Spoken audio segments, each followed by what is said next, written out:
Good afternoon, Cigar Review 258, Rocky Patel, number 6. I bought this because it was number 9 on Cigar Aficionado's top 25 of 2020. Do I think it deserves a spot? Maybe. It is a 6-inch 44 ring gauge cigar, Honduran made.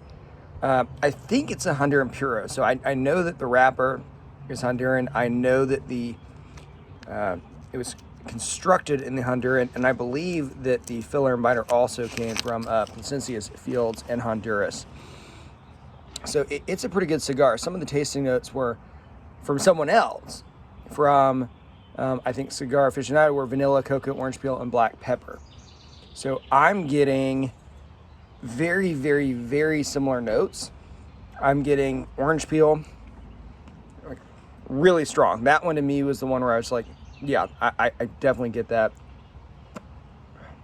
Leather, oak, cocoa, butter, and spice. That's what I get. The one I don't really get, and I'm not saying it's not there, I just personally in the cigar don't get it, is vanilla.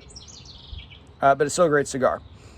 So again, I'm getting most of those same notes, which to me, by the way, denotes, or really kind of supports two things. One is that cigar tasting is not just bullcrap, right? The fact that I can make my own notes before looking at Cigar Aficionado's notes and get, 6 out of 7 of the same things.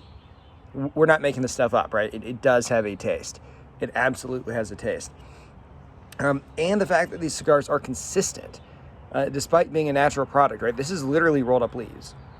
Like, in theory, I could go get leaves out of my yard and make a cigar. You don't want to smoke that though. But anyways, it's a good cigar. Draws well, burns perfectly evenly. My fault with this cigar is not really necessarily a fault of its own. It's simply the fact that it's a 44 ring gauge, right? I'm not a big fan of long, skinny cigars because ultimately you don't normally get as much smoke. One thing that's interesting with this one is the Corojo wrapper really is contributing a lot of that taste. When you have a thinner cigar, the wrapper, which normally still imparts a good bit of flavor, is imparting even more flavor to the cigar. They're coming in, I believe, right around the $10 mark, somewhere around that. Would I recommend it for $10? It's a great tasting cigar with no real faults, right? Burning evenly, drawing well, but it doesn't have a ton of complexity or body to it, despite getting that multitude of tastes. None of them come in super strong.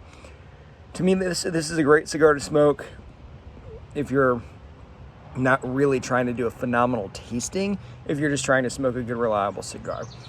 So I'd probably give it a soft buy rating, despite it being number 9 in the world. Personally, I haven't smoked every cigar in the world that came out in 2020.